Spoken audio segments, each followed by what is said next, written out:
Bonjour, je suis Darly. 2 semaines après avoir enterré mon père, ma belle-mère s'est assise dans une salle d'audience de Houston, portant la montre qu'il lui avait offerte, et a dit à un juge que j'étais mentalement incompétent. Non pas en deuil, non pas dépassé, mais incompétent. Ce que personne dans cette pièce ne savait, c'est qu'elle drainait déjà mon héritage tout en préparant un dossier pour prendre le reste. Je suis resté silencieux. Je l'ai laissé parler. Avant d'entrer dans le vif du sujet, dites-moi d'où vous écoutez et quelle heure il est chez vous. Puis restez avec moi car ce qui s'est passé ensuite n'a pas seulement exposé le mensonge, cela a tout déchiré. Je m'appelle Darly Keaton. J'ai 34 ans, je suis le plus jeune fils, et pendant la majeure partie de ma vie, j'étais celui que les gens oubliaient de prendre en compte jusqu'à ce que quelque chose ait besoin d'être porté, réparé ou nettoyé. J'étais toujours là, toujours fiable, éclairci la gorge, jamais le premier choix. Dans ma famille, cela comptait moins que le charme, le bruit ou l'ambition. Mon père, Russell Keaton, n'était pas un homme dramatique. Il croyait à la réflexion approfondie, à l'attention, à l'achèvement de ce qu'il commençait. Il avait l'habitude de me dire quand j'étais un garçon et que je me pressais pour une petite chose, prends ton temps. Ne te précipite pas pour ce qui compte. À l'époque, cela sonnait comme quelque chose que les pères disaient en serrant un boulon ou en pliant un reçu dans leur portefeuille. Rien de sacré, juste sa manière. 2 semaines après l'avoir enterré, nous étions tous de retour dans le salon de River Oaks, les rideaux à moitié tirés contre le soleil tardif de Houston. La climatisation ronronnait doucement.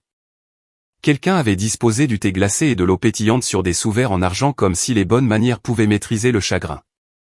Jode était assise sur le canapé crème dans une robe bleu marine qui avait l'air chère sans trop d'effort. Mon frère Brock se tenait près de la cheminée, une main dans sa poche. Ma sœur Lan était assise droite dans le fauteuil près de la fenêtre, chevilles croisées, les yeux fixés sur le sol. L'avocat de la succession, Dwayne Kesley, a ouvert son dossier en cuir et a commencé avec la même voix polie que les hommes comme lui utilisent lorsqu'ils veulent que la pièce croie que rien de personnel ne se passe. La maison, a-t-il dit, passerait à Jode. Personne n'a réagi. Puis il a tourné la page.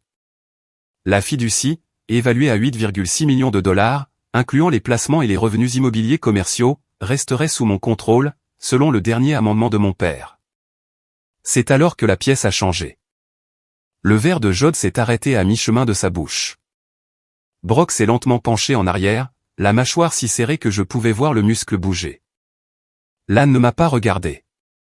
Elle a regardé le bord du tapis comme si quelque chose là-bas exigeait toute son attention. Je travaille dans la conformité. Je sais à quoi ressemble la normalité quand on parle d'argent. Ce n'était pas de la surprise. C'était un recalcul. Brock a laissé échapper un bref souffle par le nez et a dit, « Papa ne pensait pas clairement vers la fin. » Nous l'avons tous vu. Les mots se sont posés et y sont restés. Lan a parlé ensuite, aussi doucement que jamais. Ou peut-être qu'il a été poussé. Les gens font des choses étranges quand ils sont malades. Dwayne n'a pas dit un mot. Il s'est seulement déplacé sur sa chaise et m'a regardé, puis le document à nouveau, comme s'il avait soudainement pris conscience que le papier dans sa main avait un poids au-delà de sa valeur légale. Jode ne s'est toujours pas pressé. C'était son don. Elle a posé son verre sans un bruit, a croisé les mains et a dit, « Nous voulons juste nous assurer que tout est géré correctement. » En surface, cela semblait raisonnable, attentionné, même le genre de choses qu'une bonne veuve dirait dans une pièce remplie de famille. Puis elle s'est placée à côté de moi et a posé sa main sur mon épaule. Elle est restée là 1 seconde de trop. Pas du réconfort, mais un placement, comme si elle me présentait déjà à la pièce comme quelqu'un de fragile. Je n'ai pas discuté. Je ne me suis pas défendu. Je n'avais aucun intérêt à faire une scène dans la même pièce où mon père avait passé les matins de Noël à lire des cartes à haute voix et à faire semblant de ne pas aimer les pulls qu'on lui achetait. Mais quelque chose en moi a quand même bougé. Il ne remettait pas en question des papiers. Il remettait en question le seul choix clair que mon père avait fait à mon sujet. Avez-vous déjà eu quelqu'un jeter le doute sur la seule chose qui prouvait que vous comptiez pour la personne qui vous connaissait le mieux? Cela fait quelque chose d'étrange à votre poitrine. Ce n'est pas exactement de la colère. C'est plus lourd que cela. Je n'avais jamais été le fils que quiconque imaginait prendre la relève. Pas le plus bruyant, pas le plus impressionnant. Je n'étais pas celui qui remplissait une pièce. J'étais celui qui remarquait ce qui n'allait pas, ce qui manquait, ce qui avait discrètement changé quand personne d'autre ne regardait. Ce genre de stabilité est rarement célébré avant qu'une crise n'arrive. Même alors, cela est généralement pris pour de la passivité. Pour la première fois de ma vie, mon père m'avait choisi d'une manière que personne ne pouvait contourner. Reniflés en 2 minutes, ils essayaient déjà. La lecture s'est terminée peu après. Des papiers ont été signés. Des condoléances ont été répétées avec les voix basses et entraînées que les gens utilisent quand ils préféreraient être n'importe où ailleurs. Brock a disparu pour prendre un appel sur le patio. Lan est allé dans la cuisine et y est resté. Jod a raccompagné Dwayne à la porte d'entrée, parlant d'un ton trop bas pour être compris. J'ai pris mes clés sur la table d'appoint dans le hall. Quand je suis sorti, la lumière était devenue douce et dorée. Cette étrangeur à Houston où la circulation s'épaissit et le ciel fait encore l'innocent. Je suis monté dans ma Civic et je suis resté assis un instant avant de démarrer le moteur. Je me suis dit que c'était le chagrin, la tension, la famille étant la famille après des funérailles. Mais ce n'est pas l'argent qui est resté avec moi sur le trajet de retour à travers la ville. C'était la façon dont il m'avait regardé après la lecture de la fiducie.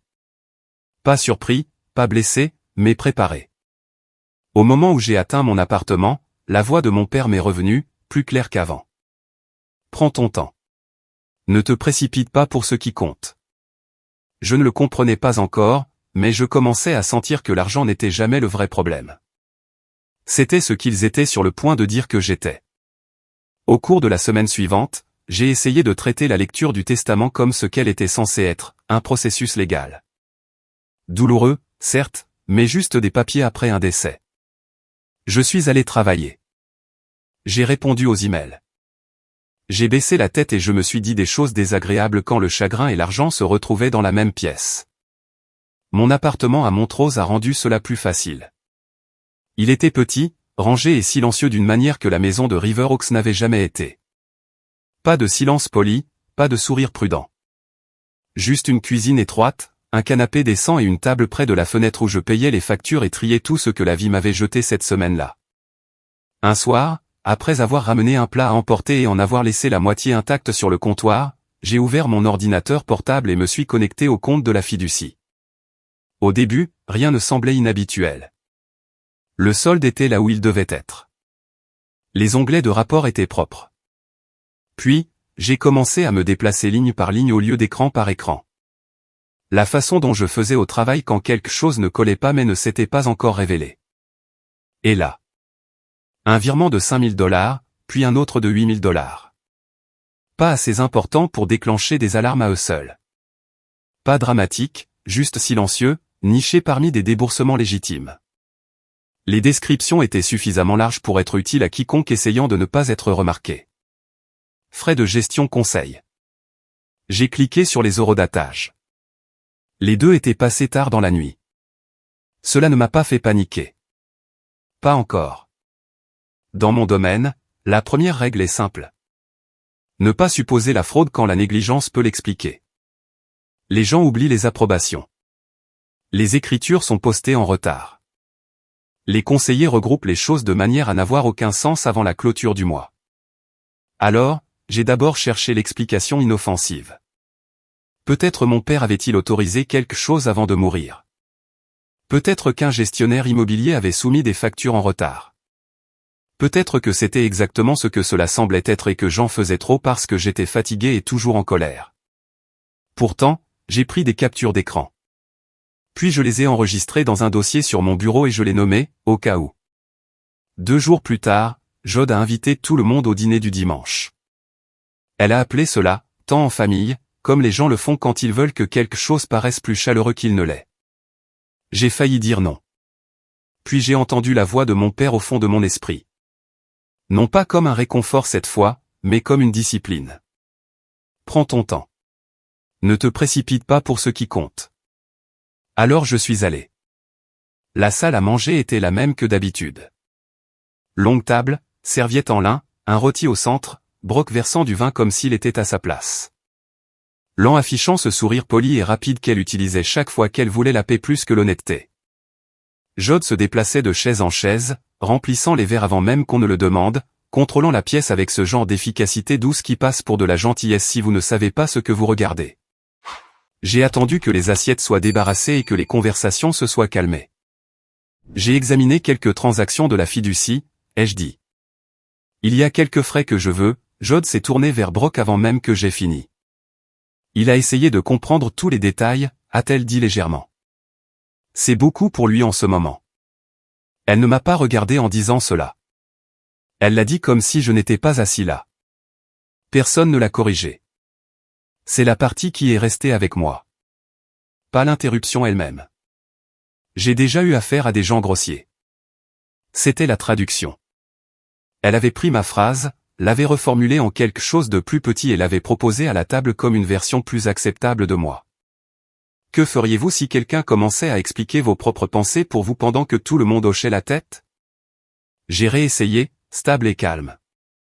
Ce que je disais, c'est que j'ai remarqué quelques éléments qui ne correspondent pas à la normale. Jod a à peine touché ma manche, juste le bord de son pouce pressant à travers le tissu. Ça va, a-t-elle dit. Nous n'avons pas besoin d'entrer dans tout ça ce soir. Nous, pas, toi. Brock m'a lancé un regard qui était censé passer pour de l'inquiétude. Renifle, oui, mec. Pas besoin de t'énerver. Lan a baissé les yeux vers son assiette. Et c'est là que j'ai compris que cela allait plus vite que je n'avais voulu l'admettre. Il ne me rejetait pas par accident. Il me réajustant en temps réel, adoucissant mes mots, recadrant mes préoccupations, gommant tout ce qui me faisait paraître sûr de moi. J'ai regardé d'un visage à l'autre et j'ai réalisé que personne n'attendait que je finisse mon point. Personne n'a demandé quels étaient les frais. Personne n'a dit « laissez-le parler ». Il ne s'agissait pas encore de faits. Il s'agissait d'autorité, de qui avait le droit de définir ce qui était raisonnable, ce qui était émotionnel, ce qui était trop. Et dans cette pièce, ce n'était pas moi. Je suis resté 10 minutes de plus parce que partir trop vite m'aurait transformé en le problème qu'elle introduisait discrètement. Je l'ai remercié pour le dîner, suis sorti sous la lumière du porche et suis rentré en ville sans allumer la radio. Au moment où je suis rentré chez moi, la ville était devenue immobile de cette manière tardive que Houston adopte parfois lorsque les autoroutes s'amincissent et que chaque feu rouge semble personnel. Je me suis changé, j'ai versé un verre d'eau et me suis rassis devant mon ordinateur portable. J'ai rouvert le même historique de compte. Les virements n'avaient pas bougé. La formulation n'avait pas changé, mais maintenant ils semblaient différents. Non pas aléatoires, non pas négligés, mais intentionnels. Et puis une pensée est arrivée que je ne voulais pas près de moi. Et si je ratais quelque chose d'évident? Et si Jod avait raison de faire paraître cela compliqué? Et si j'étais déjà dépassé et que je ne le savais pas encore? Ce genre de doute ne vient pas en criant. Il vient doucement comme un courant d'air sous une porte verrouillée. Je suis resté assis plus longtemps que je ne l'avais voulu, fixant l'écran jusqu'à ce que la pièce autour de moi s'estompe dans l'obscurité. Puis j'ai de nouveau entendu mon père. Prends ton temps. Cette fois, cela ne m'a pas rassuré. Cela m'a ralenti juste assez pour voir la forme de ce que j'avais évité. Au matin, j'ai trouvé quelque chose qui ne semblait pas seulement étrange. Cela prouvait que quelqu'un avait déjà décidé qui j'étais. 3 matins se sont écoulés avant que la pièce suivante n'arrive. J'avais suivi ma routine habituelle d'ici là. Café, douche, un trajet tranquille vers le centre-ville de Houston, un travail qui exigeait de la précision et me donnait juste assez de structure pour empêcher mon esprit de tourner en rond sur les mêmes questions toute la journée. Puis de nouveau à la maison. Dîner si je m'en souvenais. Plus de temps devant l'ordinateur portable. Plus de virements tard le soir qui n'avaient toujours aucun sens. Ce jeudi-là, j'ai déverrouillé la porte de mon appartement juste après 19h et j'ai vu une enveloppe en papier craft à moitié glissée en dessous. Pas de timbre, pas d'adresse d'expéditeur. Juste mon nom écrit sur le devant à l'encre bleu foncé. Je suis resté là une seconde de plus que je n'aurais dû. Le coin inférieur était plié et l'écriture semblait précipitée comme si celui qui l'avait déposé là n'avait pas voulu rester longtemps dans le couloir. J'ai posé mes clés sur le comptoir de la cuisine, j'ai pris l'enveloppe et j'ai glissé un doigt sous le rabat. À l'intérieur se trouvait une évaluation psychologique. Mon nom figurait en haut de la première page. De même qu'un diagnostic que je n'avais jamais reçu. Instabilité cognitive, schéma dissociatif, jugement financier altéré. Le médecin mentionné était Edwin Marsh. J'ai lu la première page une fois, puis j'ai recommencé et l'ai lu plus lentement. La formulation était polie, clinique, respectable, le genre de langage qui semble vrai juste parce qu'il figure sur un papier à en-tête. Une phrase m'a frappé plus fort que les autres. Le patient présente des signes de confusion lors de décisions de routine et démontre une capacité limitée à gérer des structures financières complexes. Patient. C'est le mot qui m'a presque fait rire. Je n'avais jamais été dans le bureau de cet homme, jamais serré sa main, jamais rempli de formulaire d'admission, jamais passé 10 minutes en face de lui, encore moins assez de temps pour qu'il me réduise à un paragraphe dans un diagnostic. Je n'ai pas jeté les pages. Je n'ai appelé personne. Mes doigts se sont crispés autour du papier. C'était tout. Ma respiration a changé, plus lente, plus délibérée. Le genre de contrôle qui vient quand vous réalisez que la panique n'aiderait que la mauvaise personne parce que j'ai compris quelque chose presque immédiatement. Ce rapport n'était pas écrit pour moi. Il était écrit pour un public. Quelqu'un avait besoin d'un langage comme celui-ci. Quelqu'un avait besoin que mon nom y soit attaché. Quelqu'un avait besoin d'une raison professionnelle pour dire qu'on ne pouvait pas me faire confiance avec ma propre vie.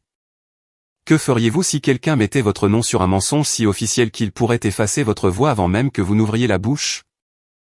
J'ai posé le rapport à côté de mon ordinateur portable et j'ai rouvert l'activité de la fiducie. Les renifle-virements étaient toujours là. 5000, 8000, tard la nuit. Des étiquettes vagues.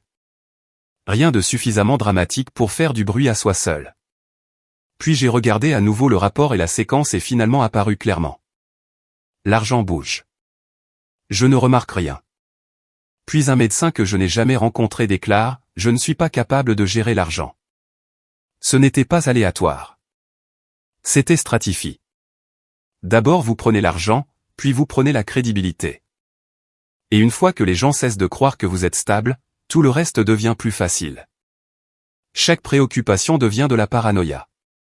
Chaque question devient une preuve d'instabilité.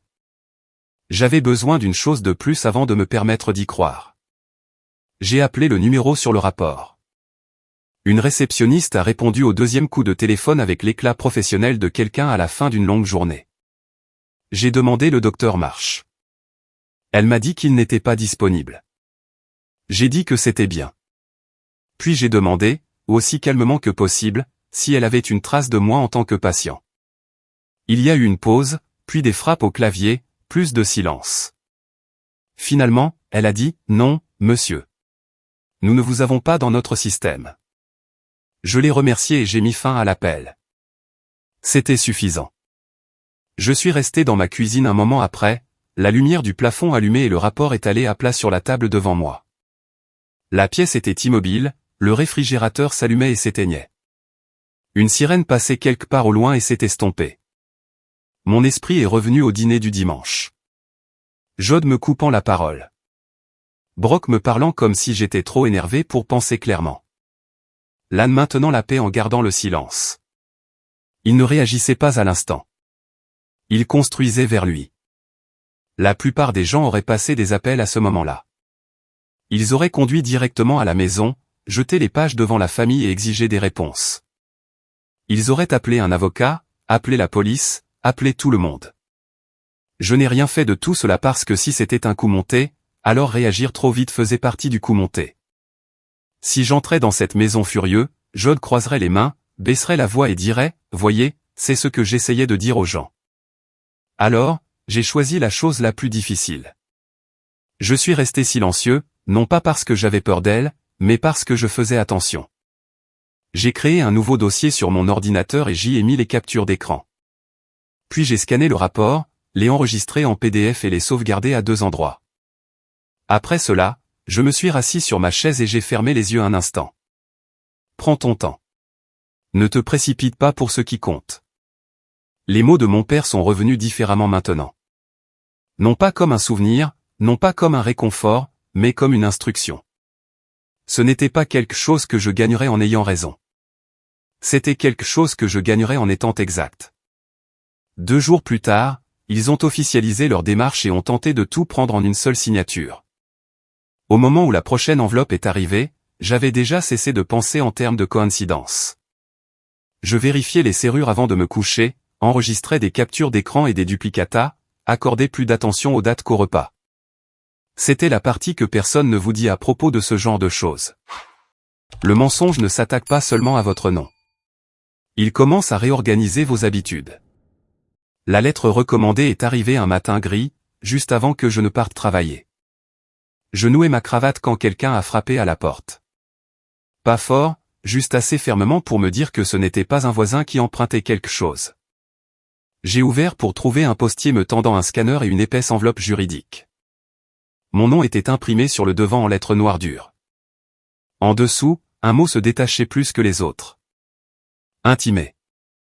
J'ai signé, les remercié et j'ai fermé la porte. Pendant un instant, je suis resté là, au milieu de mon appartement, l'enveloppe à la main et ma mallette toujours ouverte sur la chaise. Je savais déjà ce que c'était. Vous n'avez pas besoin de lire une chose pareille pour ressentir l'intention derrière. J'ai posé ma mallette, desserré ma cravate et porté l'enveloppe à la table de la cuisine. Puis je l'ai ouverte avec précaution. La façon dont vous manipulez quelque chose qui pourrait vous couper, même si ce n'est que du papier. La première page indiquait « Requête en tutelle d'urgence déposée par Jody Callaway ». Mon nom apparaissait partout dans le document, mais pas comme un fils, pas comme un bénéficiaire, pas même comme une personne. J'étais une condition, un risque, un problème nécessitant une gestion, mentalement incapable de gérer les affaires financières, menace pour la stabilité de la succession. Il y a quelque chose de particulièrement froid dans le langage juridique lorsqu'il vise votre vie. Pas de cri, pas de cruauté au sens évident. Juste phrase après phrase vous réduisant à une catégorie que quelqu'un d'autre peut contrôler. Attachée derrière la requête se trouvait la même évaluation psychologique que j'avais trouvée sous ma porte. Seulement maintenant, elle portait une étiquette d'exposition judiciaire. Dr Edwin Marsh. Marge propre, police propre, mensonge propre. Je suis retourné à la requête et j'ai vérifié la date de dépôt, 3 jours après la lecture du testament. Je suis resté assis longtemps à regarder cette ligne, la laissant s'installer là où elle devait s'installer. 3 jours. Ce qui signifiait que pendant que Brock disait encore, papa a dû être confus. Pendant que Lan baissait la voix et faisait semblant de ne pas prendre parti, pendant que Jod posait une main sur mon épaule et parlait de gérer les choses correctement, cela était déjà en mouvement dans le système. Cela n'avait pas commencé après la mort de mon père. Cela attendait sa mort. Une fois que j'ai vu cela, sa forme est devenue plus facile à cartographier. Jod avait la maison, le bureau, les tiroirs, les vieux papiers et tout accès que mon père n'avait jamais révoqué. La fiducie montrait toujours une activité grâce aux autorisations de l'ancien conseiller, ce qui signifiait que quelqu'un opérait à l'intérieur d'un système que personne n'avait encore nettoyé. La requête indiquait son avocat, Dwayne Kesley, sur chaque page de dépôt. Marsh avait fourni le diagnostic. Jod avait fourni l'histoire. Dwayne lui avait donné une structure. Marsh lui avait donné l'autorité. C'était coordonné. Et le but était clair. M'éliminer légalement, discrètement et d'un seul coup. C'était le premier point où l'incrédulité m'a vraiment atteint. Pas de colère, pas tout à fait. Quelque chose de plus lourd que cela. Une sorte de reconnaissance stupéfaite. Il ne s'agissait pas de prendre de l'argent. Il s'agissait de prendre le droit de dire que c'était le mien. Si quelqu'un peut réécrire qui vous êtes sur papier, est-ce que quelqu'un s'arrêterait assez longtemps pour demander si le papier mentait? J'ai pris mon téléphone, puis j'ai ouvert mes contacts, j'ai trouvé le nom de Jod. Mon pouce a plané au-dessus pendant que j'imaginais la conversation avant qu'elle ne se produise. Sa voix douce, sa respiration régulière, reniflait disant qu'elle essayait juste d'aider. Elle me disant de ne pas rendre cela plus difficile que nécessaire. Elle gardant chaque mot acerbe que je prononçais pour pouvoir le répéter plus tard comme preuve. C'est alors que j'ai compris le piège plus clairement que jamais. Elle me voulait émotif. Elle me voulait offensé. Elle voulait que je sonne exactement comme l'homme qu'elle avait décrit sur papier. Alors j'ai posé le téléphone lentement. Puis j'ai ouvert mon ordinateur portable et créé un nouveau dossier. Tout y est allé, les captures d'écran, l'activité de la fiducie, le rapport, la requête, les scans d'enveloppe, les dates, les noms, les numéros de dossier, chaque pièce que j'avais jusqu'à présent. J'ai cessé de penser comme un fils essayant de se défendre et j'ai commencé à penser comme le genre d'homme que mon travail m'avait appris à être. Organiser d'abord, interpréter ensuite. L'émotion est coûteuse, la précision paie mieux. Prends ton temps. Pour la première fois, les mots de mon père ne sonnaient pas doux. Ils sonnaient tactiques. Je devais être au bureau dans l'heure, alors j'ai changé de chemise, j'ai pris ma mallette et je me suis dirigé vers le centre-ville. Le trajet a semblé plus long que d'habitude, même si la circulation était fluide. Chaque feu rouge me donnait une demi-minute de plus pour réfléchir à ce que Jode croyait qu'il allait se passer ensuite. Elle pensait que je me précipiterais sur elle. Elle pensait que j'appellerais, accuserais, exigerais, que je tomberais dans le rôle qu'elle m'avait attribué. Au lieu de cela, je suis allé travailler. J'ai répondu aux emails. J'ai gardé mes rendez-vous. J'ai très peu parlé. Mais au fond de mon esprit, quelque chose s'était mis en place. Je ne les contesterai pas encore. Je les laisserai continuer à construire. Parce que plus leur histoire devenait grande, plus elle aurait besoin de pièces, et plus elle aurait besoin de pièces, plus elle pourrait échouer. Ce soir-là, après avoir quitté le bureau et traversé la lueur lente de la circulation de Houston, j'ai tourné ma voiture non pas vers Montrose, mais vers River Oaks. À ce moment-là, j'en savais assez pour comprendre une chose. Ils n'avaient pas seulement commencé à s'en prendre à mon argent. Ils avaient déjà commencé à réécrire ma vie sans moi. Je ne suis pas rentré tout de suite après avoir quitté le centre-ville. J'ai roulé vers l'ouest à la place, dépassant les virages familiers et les étaillés jusqu'à ce que les rues s'élargissent et que les maisons commencent à avoir l'air d'avoir appris à garder leurs secrets à l'intérieur. Au moment où je me suis arrêté devant la maison de River Oaks, le ciel était devenu assez sombre pour que la lumière du porche soit importante. Elle était allumée. L'allée était la même. Le chêne vert près de l'allée était le même. Même les chiffres de la maison en laiton à côté de la porte semblaient inchangés. Mais l'endroit ne me semblait plus être le mien. La lumière du porche a vacillé une fois pendant que je me tenais là, les clés à la main. Une petite chose. La plupart des gens ne l'auraient pas remarqué. Je l'ai fait. Peut-être parce que j'étais déjà dans cet état d'esprit. Peut-être parce qu'une fois que les gens commencent à déplacer des pièces de votre vie, chaque petit changement commence à paraître délibéré. Je suis entré. C'était la dernière partie ordinaire de la soirée. Au premier coup d'œil, rien à l'intérieur ne semblait différent. La table d'entrée était là où elle avait toujours été. Le tapis était toujours carré en dessous. La lampe du couloir projetait la même lumière douce sur le mur. Puis mes yeux se sont habitués. La photo encadrée de mon père qui était dans le hall depuis des années avait disparu. À sa place se trouvait une photo plus récente, juste Jode et lui à un dîner de charité. Tous deux souriaient du genre de sourire que les gens font pour les appareils photo et les étrangers. La porte du bureau de mon père était fermée. Cela seul m'a arrêté. Il ne la fermait presque jamais. Pas quand il était en vie.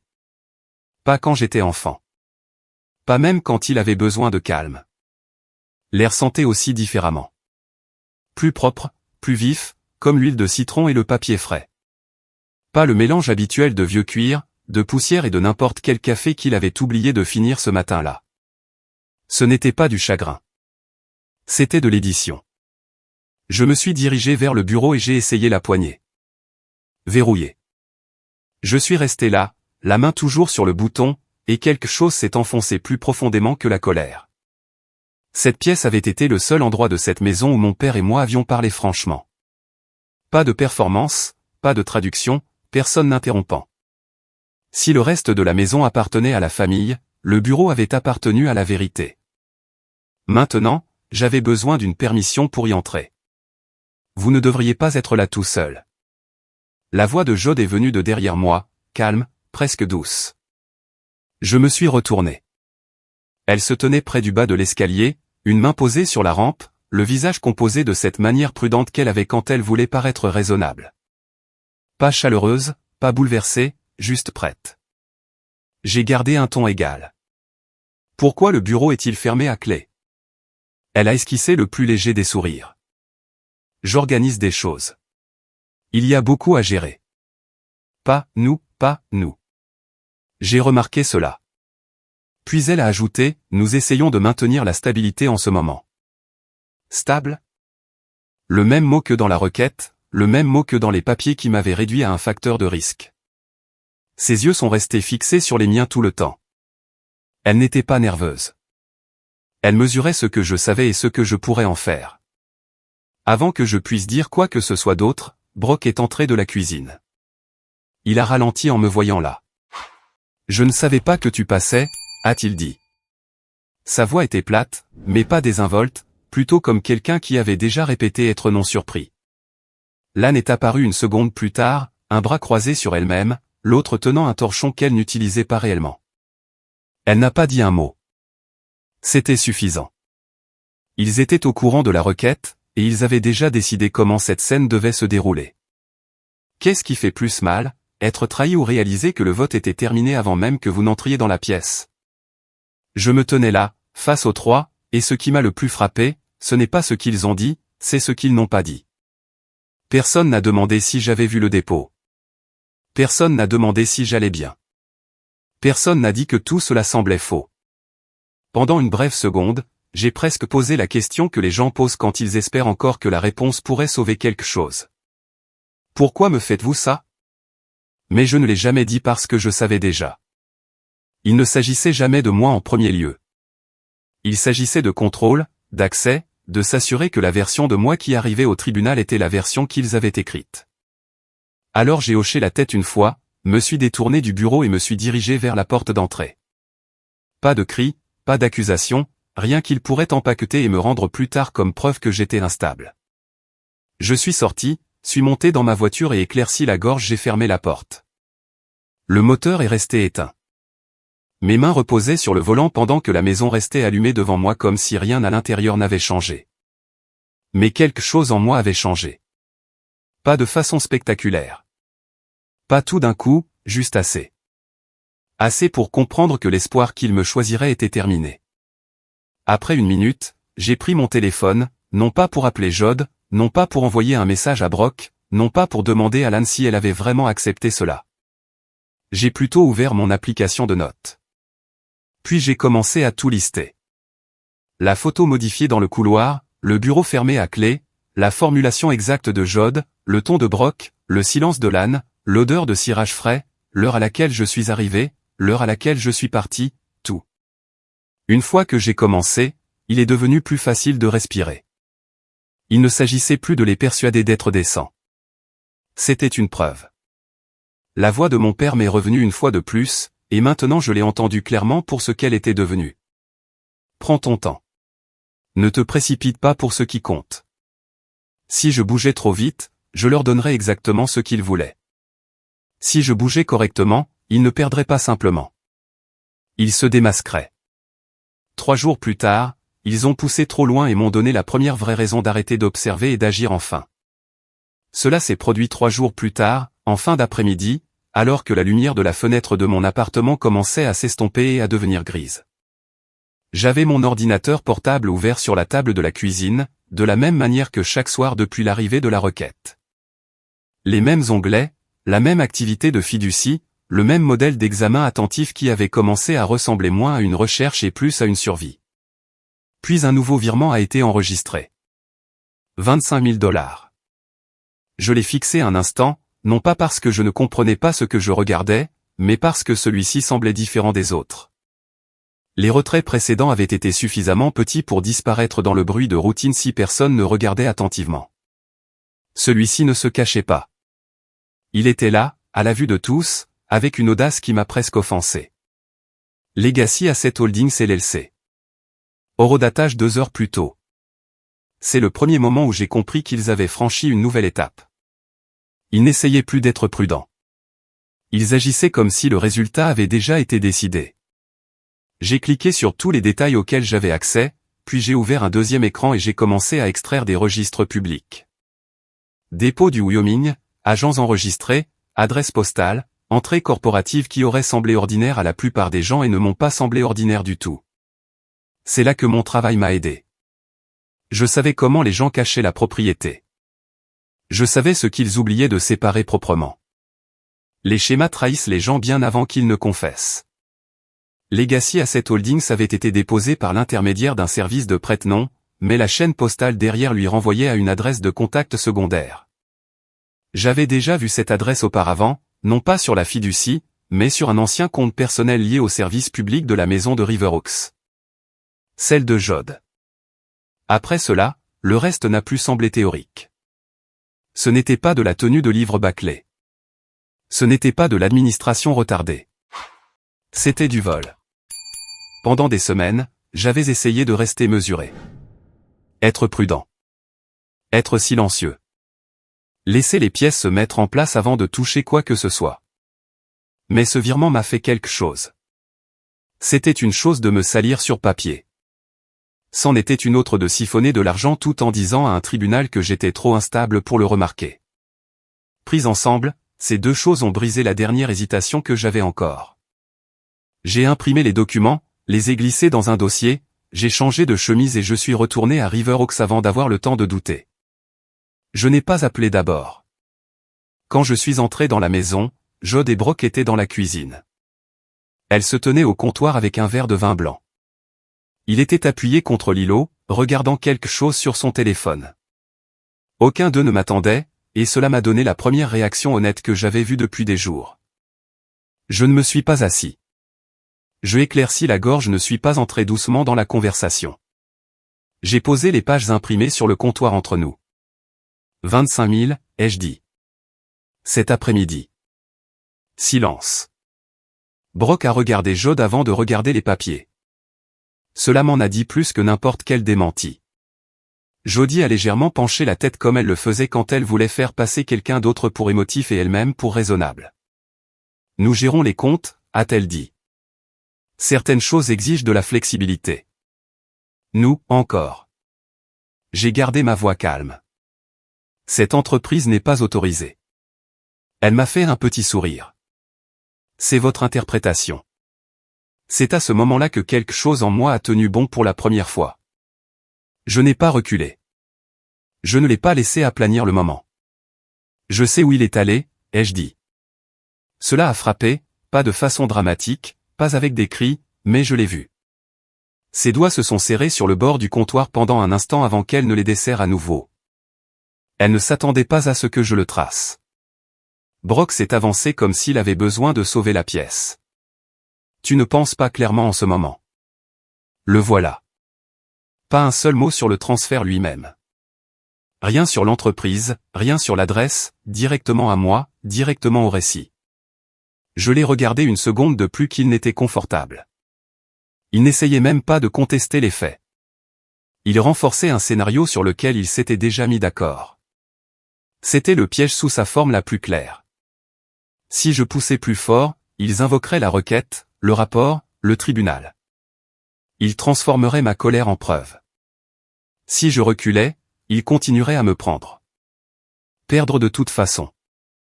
C'était la structure qu'ils avaient construite. Alors, j'ai fait la seule chose qu'aucun d'eux n'attendait. J'ai arrêté. J'ai rassemblé les papiers en une pile nette. Pas de main tremblante, pas de voix élevée, pas d'accusation qu'ils pourraient utiliser plus tard. Je voulais juste confirmer quelque chose, ai-je dit. Jod m'a regardé attentivement. Quoi? J'ai rencontré ses yeux. Que vous pensez que je ne vérifierai pas? Cela a changé la pièce plus que tout ce que j'avais dit, car maintenant elle savait que je n'étais pas confus. Je faisais attention. Je me suis tourné et suis sorti sans attendre que l'un d'eux réponde. Le trajet hors de ce quartier était différent des autres. Non pas comme si j'avais été congédié. Non pas comme si j'avais été repoussé dans le silence. Comme si je décidais quand le prochain mouvement aurait lieu. Je me suis assis dans ma voiture devant mon immeuble après être rentré chez moi. Renifle moteur éteint. Le bruit de la ville s'est estompé au loin. J'ai tout revu dans l'ordre. La requête, le faux rapport, les virements, l'étude de serrure, les photographies de changement. Brock utilisant l'inquiétude comme une arme. Jod utilisant le calme comme un costume. Il construisait un dossier pour que j'en construise un aussi. Non pas pour me défendre, mais pour démanteler le leur. Prends ton temps. Ne te précipite pas pour ce qui compte. À ce moment-là, ce n'était plus un souvenir d'enfance. C'était une méthode. Ce à quoi je ne m'attendais pas, c'était jusqu'où ils étaient prêts à aller pour s'assurer que je n'ai jamais la chance. Ce que je n'avais pas anticipé, c'était la rapidité avec laquelle un mensonge privé pouvait devenir public une fois qu'il paraissait suffisamment respectable. Au début de la semaine suivante, ce n'était plus seulement une requête déposée devant un tribunal ou un rapport falsifié plié dans un dossier juridique. Cela avait commencé à circuler de bouche à oreille. Je l'ai découvert dans un café à Montrose un mardi matin. Un homme que je connaissais depuis des années, pas un ami proche, mais quelqu'un d'assez familier pour partager une table, était assis en face de moi, les deux mains autour de sa tasse comme s'il en avait besoin.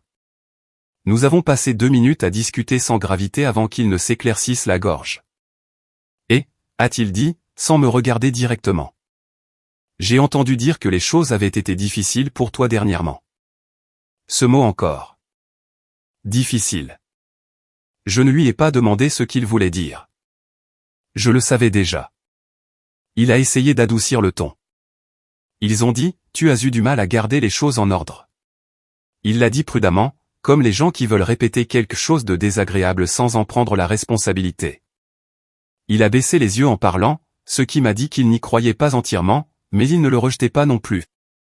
C'était suffisant. C'était en public maintenant. Après cela, j'ai commencé à voir le schéma partout. Des courriels de personnes qui sonnaient soudainement formels. Des appels qui revenaient le même jour et qui ne le faisaient plus. De petites pauses dans la conversation. Une politesse excessive. C'est la partie qui m'a le plus troublé. Personne ne m'a directement traité d'instable. C'était pire que ça. Ils m'ont donné de la distance. Le genre qui permet à un mensonge de s'installer sans que personne n'ait à le défendre. C'est ainsi que la crédibilité disparaît. Non pas avec une accusation dramatique, mais avec une centaine de petites hésitations. La preuve la plus forte est venue plus tard cet après-midi-là au travail. Mon superviseur m'a demandé si j'avais une minute. La porte de son bureau s'est refermée derrière moi avec un léger clic. Et avant qu'il ne dise quoi que ce soit, je éclaircis la gorge, savais que ce n'était pas à propos d'un rapport ou d'un dossier client. Nous avons reçu quelques préoccupations, a-t-il dit. Pas des allégations, pas des plaintes, des préoccupations. Il a glissé une seule feuille sur le bureau.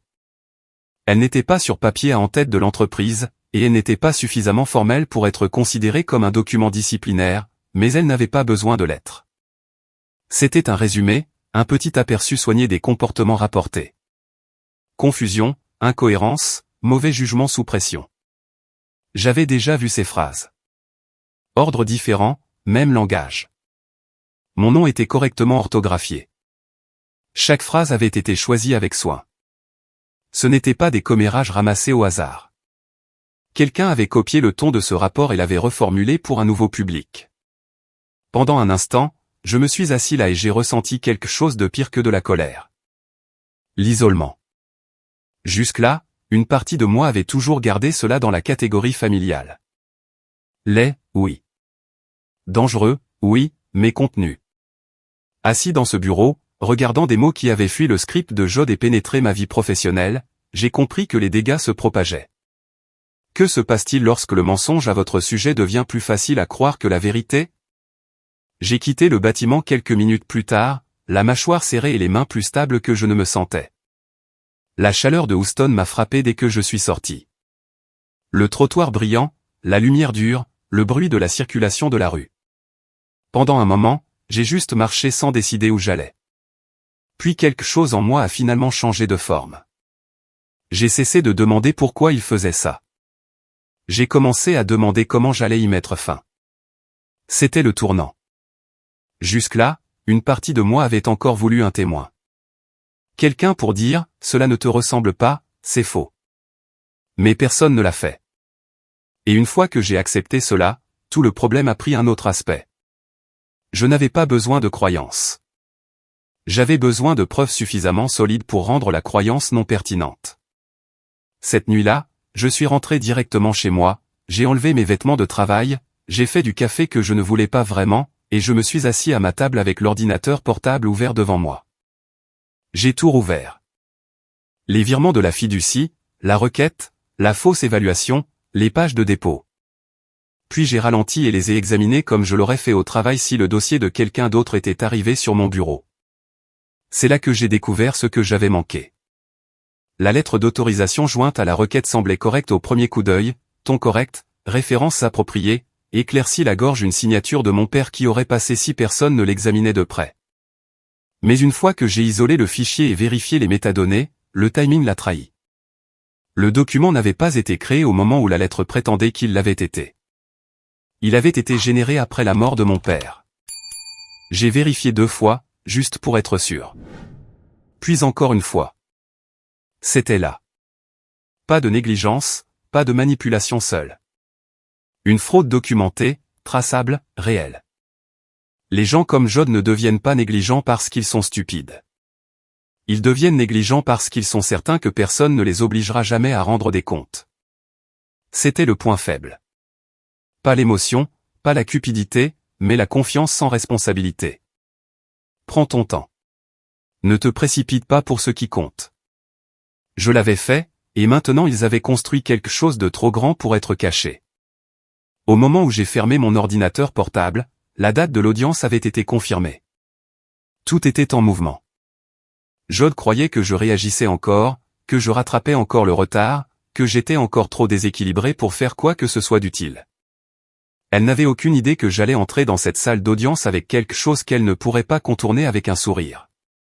Le matin de l'audience, ils pensaient qu'ils étaient sur le point de tout prendre jusqu'à ce que le juge pose une question à laquelle ils ne pouvaient pas répondre. Au moment où je suis entré au tribunal des successions du comté de Harris ce mercredi matin-là, je n'espérais plus de justice. L'espoir était devenu trop faible pour ce que c'était.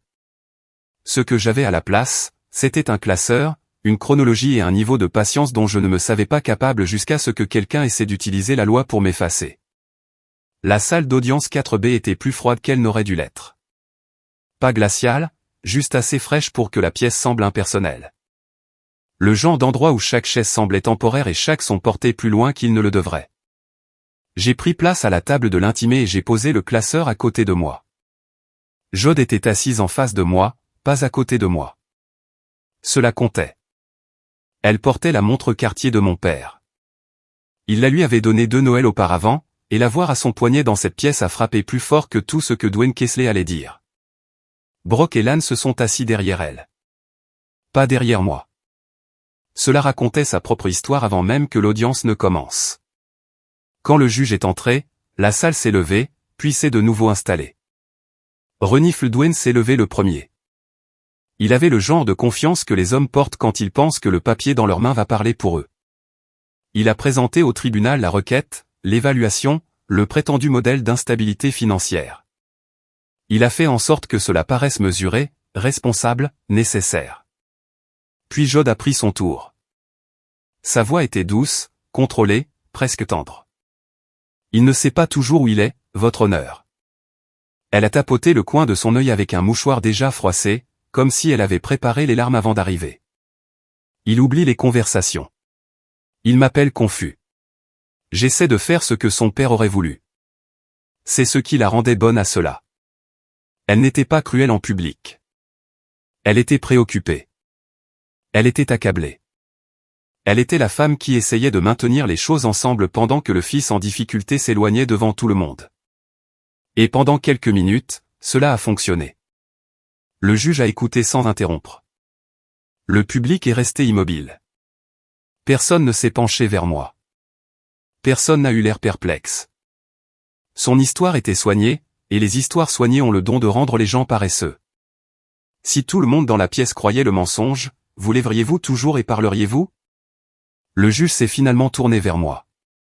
Monsieur Keaton, comment répondez-vous? Éclairci la gorge. C'était le moment vers lequel ils avaient construit. Le moment où ils s'attendaient à ce que je réagisse mal, à ce que je paraisse blessé, à ce que je parle trop vite, à ce que je prouve de ma propre voix que je ne pouvais pas gérer ce qui m'avait été laissé. Je me suis levé lentement, mais je n'ai pas regardé le juge en premier. J'ai regardé Jody, j'ai soutenu son regard pendant 3 secondes entières, pas assez longtemps pour devenir théâtral, assez longtemps pour la laisser sentir que je n'avais pas peur de sa version de moi. Elle a bougé sur sa chaise, à peine, mais assez pour que je le voie. Puis je me suis tourné vers le banc et j'ai dit, « J'écoute, votre honneur. Je veux juste être sûr qu'elle a fini. » Quelque chose a changé dans la pièce après cela.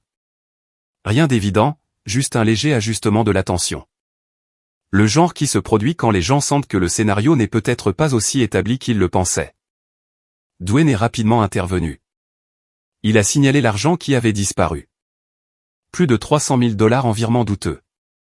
Il l'a présenté exactement comme il l'avait prévu. Preuve d'incapacité, a ajouté Jod. Il n'a même pas remarqué qu'il avait disparu. C'était l'histoire, non seulement instable, mais inconscient. J'ai laissé le silence s'installer un instant, puis un autre. Votre honneur, ai-je dit, puis-je m'approcher? Le juge a hoché la tête. J'ai porté le classeur et l'ai placé devant lui, épais, avec des onglets, proprement organisés. Je n'ai pas négligé l'argent, ai-je dit. J'ai suivi chaque dollar. C'est à ce moment-là que le sol a bougé. Je l'ai guidé à travers la première section, date, virement, point d'origine, compte de destination, 3 entités au total, Bluebird Holdings, Horizon Consulting, Legacy Asset Holdings. Puis je lui ai donné la partie qui comptait. Les 3 sont contrôlés par la même personne.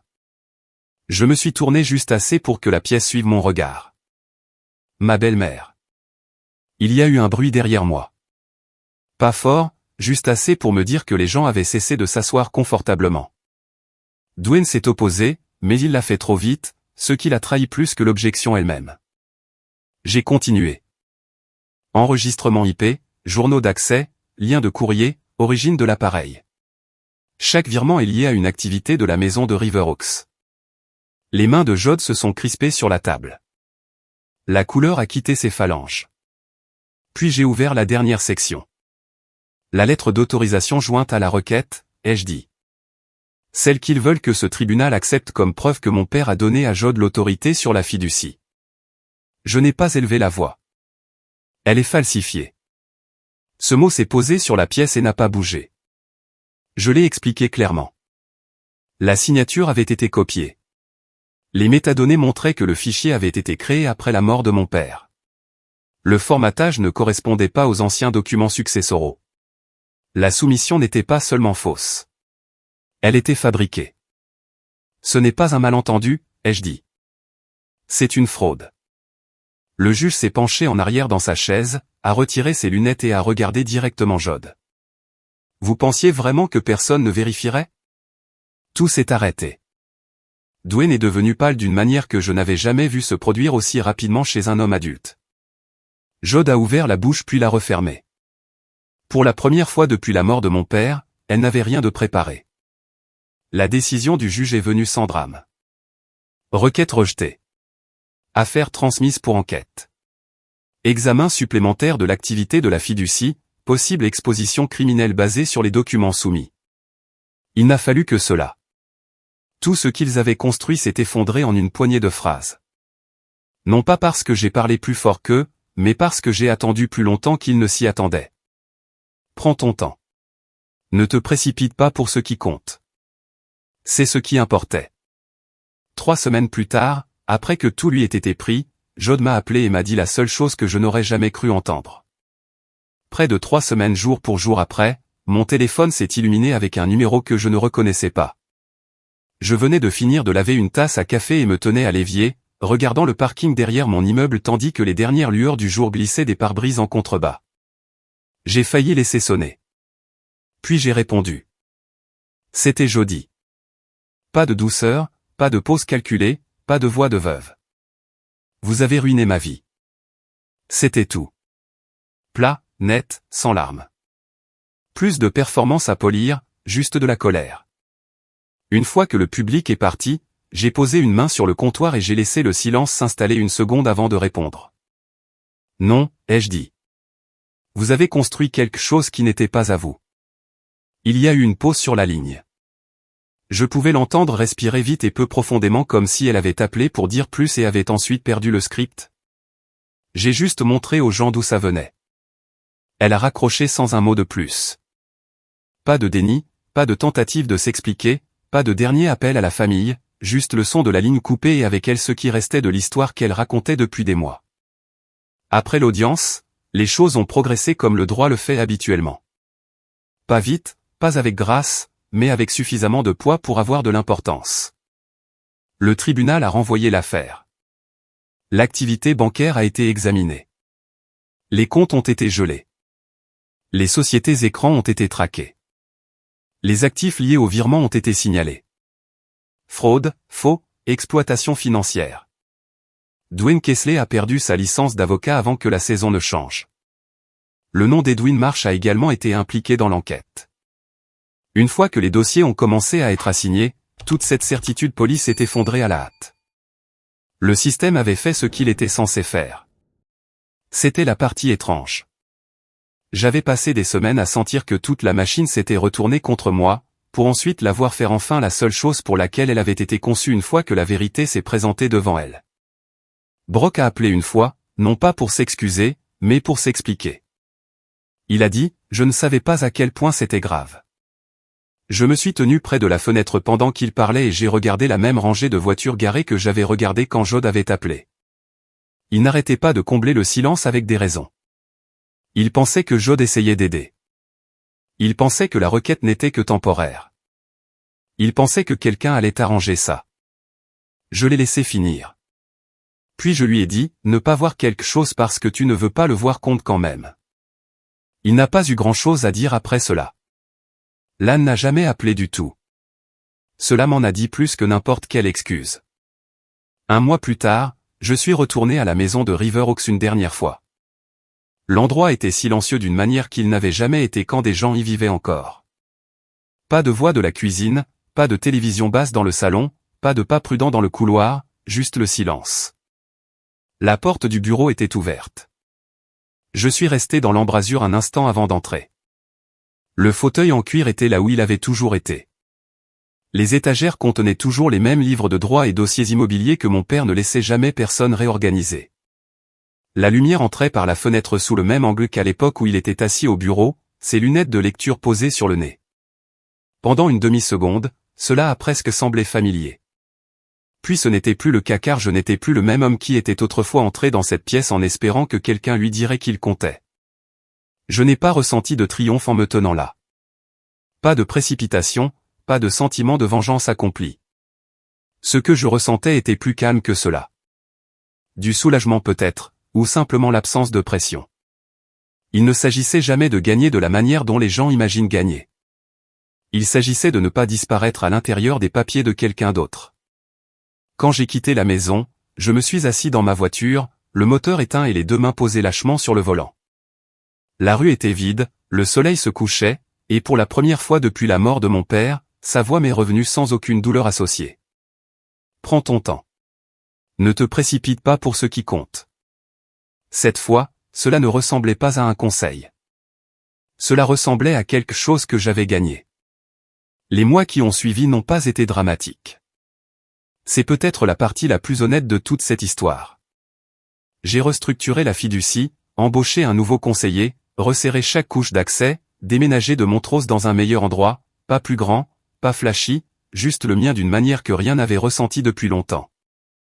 J'ai adopté un chien à 3 pattes d'un refuge en dehors de la ville. Il se déplaçait comme si l'absence d'un membre n'était qu'un fait, pas une tragédie. Le regarder s'installer dans mon appartement m'a fait quelque chose que je n'attendais pas. Cela m'a rappelé que les dommages et la défaite ne sont pas la même chose. Les gens pensent que la force signifie ne pas avoir peur. Ce n'est pas le cas. J'ai eu peur pendant tout cela. Chaque fois que j'ouvrais un dossier, chaque fois que je gardais ma bouche fermée alors que parler trop tôt m'aurait ruiné. Chaque fois que j'attendais au lieu de me lancer dans la première bagarre venue, je l'ai fait quand même. Non pas parce que j'étais intrépide, mais parce que j'ai finalement compris quelque chose de simple. Si vous vous précipitez pour faire vos preuves, vous perdez. Si vous attendez et laissez la vérité faire son travail, ils perdent. Avez-vous déjà dû vous éloigner de personnes que vous appeliez autrefois votre famille juste pour vous protéger? Dites-le moi dans les commentaires. J'ai lu tout le monde. Certaines personnes essaient de prendre ce qui vous appartient. D'autres essaient de prendre qui vous êtes. La seule façon de les arrêter est de connaître le